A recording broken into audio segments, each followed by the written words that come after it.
بسم اللہ الرحمن الرحیم۔ السلام علیکم۔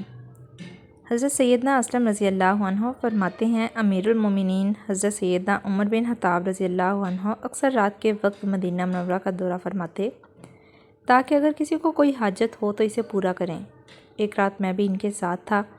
آپ رضی اللہ عنہ چلتے چلتے اچانک ایک گھر کے پاس رکے۔ اندر سے ایک عورت کی آواز آ رہی تھی، بیٹی دودھ میں تھوڑا سا پانی ملا دو۔ لڑکی یہ سن کر بولی، امی جان، کیا آپ کو معلوم نہیں کہ امیر المومنین حضرت سیدنا عمر بن خطاب رضی اللہ عنہ نے کیا حکم جاری فرمایا؟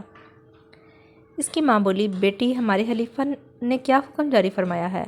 لڑکی نے کہا، امیر المومنین حضرت سیدنا عمر بن خطاب رضی اللہ عنہ نے یہ اعلان کروایا ہے کہ اگر کوئی بھی دودھ میں پانی نہ ملائے۔ ماں نے یہ سن کر کہا کہ بیٹی، اب تو تمہیں حضرت سیدنا عمر رضی اللہ عنہ نہیں دیکھ رہے، انہیں کیا معلوم کہ تم نے دودھ میں پانی ملایا ہے؟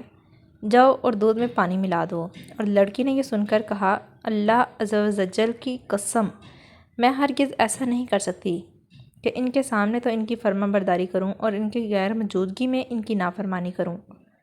اس وقت اگرچہ مجھے امیر المومنین حضرت سیدنا عمر بن خطاب رضی اللہ عنہ نہیں دیکھ رہے، لیکن میرا رب تو مجھے دیکھ رہا ہے، میں ہرگز دودھ میں پانی نہیں ملاؤں گی۔ امیر المومنین حضرت سیدنا عمر فاروق اعظم رضی اللہ عنہ نے ماں بیٹی کے درمیان ہونے والی گفتگو سن لی تھی۔ حضرت عمر رضی اللہ عنہ نے مجھ سے فرمایا، اے اسلم رضی اللہ عنہ، اس گھر کو اچھی طرح پہچان لو۔ پھر آپ رضی اللہ عنہ رات اسی طرح گلیوں میں دورہ کرتے رہے۔ جب صبح ہوئی تو مجھے اپنے پاس بلایا اور فرمایا، اے اسلم رضی اللہ عنہ، اس گھر کی طرف جاؤ اور معلوم کرو کہ یہاں کون کون رہتا ہے، اور یہ بھی معلوم کرو کہ وہ لڑکی شادی شدہ ہے یا کنواری۔ حضرت سیدنا اسلم رضی اللہ عنہ فرماتے ہیں، میں اس گھر کی طرف چلا گیا اور ان کے بارے میں معلومات حاصل کی تو پتہ چلا کہ اس گھر میں ایک بیوہ عورت اور اس کی بیٹی رہتی ہے، اور اس کی بیٹی کی ابھی تک شادی نہیں ہوئی۔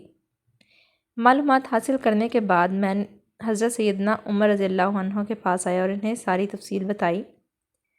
آپ رضی اللہ عنہ نے فرمایا، میرے ان تمام صاحبزادوں کو میرے پاس بلاؤ۔ جب سب آپ رضی اللہ عنہ کے پاس جمع ہو گئے تو آپ رضی اللہ عنہ نے ان سے فرمایا، کیا تم میں سے کوئی شادی کرنا چاہتا ہے؟ حضرت سیدنا عبداللہ بن عمر رضی اللہ عنہ اور حضرت سیدنا عبد الرحمن رضی اللہ عنہ نے عرض کی، ہم تو شادی شدہ ہیں۔ حضرت سیدنا عاصم بن عمر رضی اللہ عنہ کھڑے ہوئے اور عرض کی، ابا جان، میں غیر شادی شدہ ہوں اور میری شادی کرا دیجئے۔ چنانچہ آپ رضی اللہ عنہ نے اس لڑکی کو اپنے بیٹے سے شادی کے لیے پیغام بھیجا، جو اس نے بخوشی قبول کر لیا۔